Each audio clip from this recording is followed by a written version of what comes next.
উপজেলা পর্যায়ে উপজেলা পরিষদে যাতে এমপিরা বসতে পারেন এজন্য একটা করে পরিদর্শন কক্ষ বরাদ্দ দেওয়ার প্রস্তাব এই সংসদে আনা হয়েছে এবং খুবই আনফরচুনেটলি এই প্রস্তাবটা আনা হয়েছে বিরোধী দলের পক্ষ থেকে। এই প্রস্তাবটা আমাদের সংবিধানের সাথে সাংঘর্ষিক, একই সাথে উচ্চ আদালতের রায়, যেটা আনোয়ার হোসেন মঞ্জু বনাম বাংলাদেশ একটা মামলা হয়েছিল, এই মামলার রায় হয়েছে 2008 সালে, এই রায়ের পরিপন্থী এবং এই উদ্যোগটা স্থানীয় সরকারকে ধ্বংস করে দেওয়ার একটা চক্রান্ত।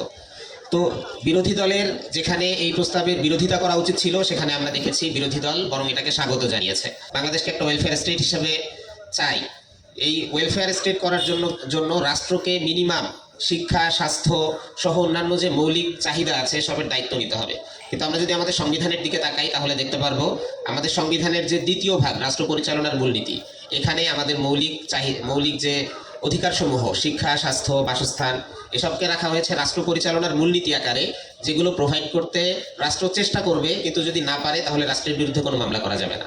আবার মৌলিক অধিকার অংশে রাখা হয়েছে ওই সমস্ত বিষয় যেগুলো দিতে রাষ্ট্রের কোনো টাকা বা সম্পদ খরচ হবে না, যেমন মত প্রকাশের স্বাধীনতা, যেমন কথা বলবার অধিকার, যেমন এ ধরনের যে অধিকারগুলো দেওয়া হয়েছে। তা আমাদের সুনির্দিষ্ট প্রস্তাবনা হচ্ছে আমাদের যে মৌলিক চাহিদাগুলো আছে এগুলোকে তৃতীয় ভাগে রাষ্ট্রের মৌলিক চাহিদা অংশে নিয়ে আসতে হবে।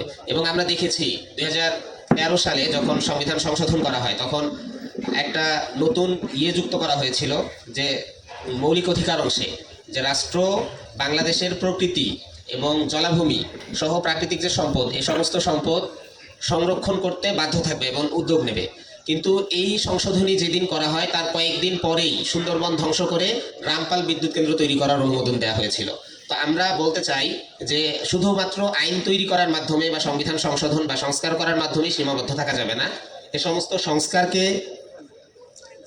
সংশোধনীকে, এ সমস্ত আইনকে সুচারুরূপে বাস্তবায়ন করতে হবে। তাহলেই বাংলাদেশ একটা গণতান্ত্রিক এবং কল্যাণ রাষ্ট্র হয়ে উঠতে পারবে।